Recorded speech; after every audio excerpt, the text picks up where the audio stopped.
અંબિકા અને કાવેરી નદીના પાણી ગણદેવી તાલુકાના 30 થી વધુ ગામોમાં ભરાઈ ચૂક્યા હતા અને પાણી ઓસરવાની શરૂઆત થઈ છે, પરંતુ જે વિનાશ છે એ વિનાશના દ્રશ્યો સામે આવી રહ્યા છે। હજુ પણ રેસ્ક્યુ ઓપરેશનો ચાલુ છે। બિલીમોરા પોલીસના જે જવાનો છે જીવના જોખમે અહીં સુધી પહોંચ્યા છે। હજુ પણ આ વિસ્તારોમાં પાણી છે અને આ જે ઘર હતું એ ઘરમાં 70 થી વધુ ઉંમરના 2 વૃદ્ધ મહિલાઓ અને એક પુરુષ આ ઘરમાં ફસાયા હતા અને ઘરની અંદર ઝેરી સાપો હોવાથી બહાર નીકળી ન શક્યા હતા અને પાણી ફરી વળ્યા હતા। આ પોલીસના જવાનો જે છે મહા મહેનતે બહાર નીકળી રહ્યા છે। અહીંયા શેના માટે બિલીમોરા પોલીસનો ફોન આવેલો હતો કે અહીંયા માણસો ફસેલા છે, એમને આજુબાજુ સાપો છે એ જાણ કરી અમારા સાહેબે, તો અમને એટલું કીધું કે તમે ત્યાં ફટાફટ પહોંચો। તો પછી અમે રેસ્ક્યુવાળા બોલાવ્યો અને પછી અહીંયા આવી। કેટલા લોકો હતા? એમને બહાર કાઢવામાં કેટલી મુશ્કેલી પડી?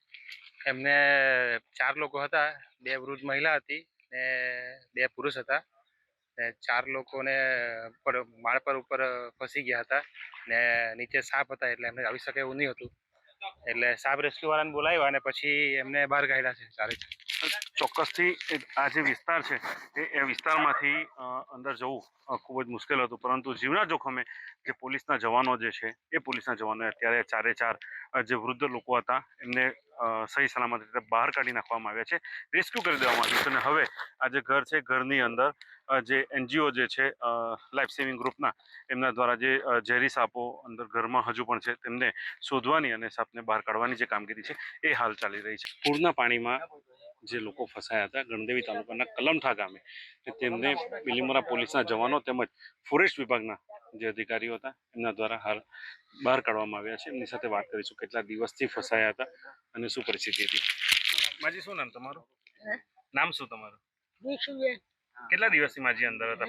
કેટલા દિવસથી અંદર ફસાયેલા? 3 દાડાથી પાણી ભરાયેલું, 3 દાડાથી ભૂખા, 3 દાડા ચાય નહીં કે પાણી નહીં કે કઈ નહીં ને બધા હાથ આખું ઘેર ભરાઈ ગયેલું કે કાં ઉતરીએ નીકળ્યા ગયા છો, માલ પણ સડાયો પણ કાં પાણી વગર બનાવીએ કે પછી બે થાય હુઈ રહે થાય કાં મારી દીકરા 3 જણા શું કરીએ। આ મારી જેઠાણી મોટી એ સાબી રહી એ શું કરીએ દીકરા, કઈ નહીં ઇલાજ નહીં મળે અમારો તો શું કરીએ દીકરા। કેટલા પાણી ભરાઈ ગયેલા ઘરમાં? પાણી કેળ હમાઠેલા એનામાં તો બહુ થયેલા, એવાનું નીચું છે અમારામાં કેળ હમાઠેલા। આ સરકારી આલુ બાંધું પૂર્યું એ આપ્યું તો ખરું પણ બાંધ્યું પણ આટલું પુરણ કીધું 4-5 ફૂટ પુરણ કીધું તેઓ તો પહેરી ગયું। શું કરે દીકરા, કાં જાય એમ કે જેવું કઈ દશા નહીં મેં શું કરીએ દીકરા। જે લોકો વિસ્તારના છે એને હાલ આ લોકો જે રેસ્ક્યુ કરી દેવામાં આવ્યો છે અને સ્થાનિકો જે હતા એમના દ્વારા હાલ એમના માટે જે જમવાની વ્યવસ્થા કરવામાં આવી હતી, પાણી સહિતની જે સુવિધાઓ છે એ આપવામાં આવી છે અને હવે આ લોકોને જે મેડિકલની જે જરૂર હોય તે પણ પૂરી કરવામાં આવશે। પરંતુ સૌથી મોટી વાત એ છે કે જે રીતના અંબિકા અને કાવેરી નદીએ પોતાની ભયજનક સપાટીઓ વટાવી દીધી તેને જે પહેલાંના સમયના જે લોકો પોતે જણાવી રહ્યા છે કે 1968માં જે રેલ આવી હતી એના કરતાં પણ વધુ પાણી અત્યારે 2026ની આ રેલમાં આવ્યા છે, એટલે કે પાણી કેટલા ભયાવહ વધી રહ્યા હતા અને એમની જે પ્રવાહ હતો એ ખૂબ જ ભયાવહ હતો અને હવે 3 દિવસ બાદ અમને હેમખેમ બિલીમોરા પોલીસના જવાનો દ્વારા બહાર કાઢવામાં આવી રહ્યો છે, ત્યારે આ લોકો ફસાયેલા જે લોકો છે બિલીમોરા પોલીસના જવાનોનો હાલ આભાર માની રહ્યા છે। કેટલા પાણી ભરાઈ ગયેલા? મારે આપણે જોવા તો નહીં ગયા પણ અહીં આટલા થયા મારે તો વધારે, એટલે મારે આ દુઃખમાં પાણી થયેલા। કેટલા લોકો ફસાયેલા?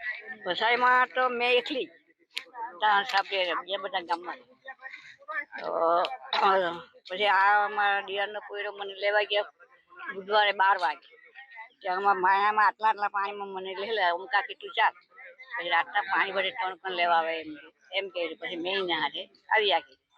પછી બીજે દાડે સવારે બાયણામાં પાણી ગયા, પછી 60 તો છે ગોટલા પણ ચવડા માયના, તો હવે ખાવાનું કરવું તો અમે કોયરાએ અમને એમ કે ખાવાનું કરો માય એમ કે, પછી ખાવાનું કરવા બેઠા એટલે તો ગેસે પાણી આવી રહ્યું, તો પછી રોટલા એમ જ અમે ભૂખા। કેટલા દિવસથી ભૂખા હતા? એટલે 3 દાડા થયા।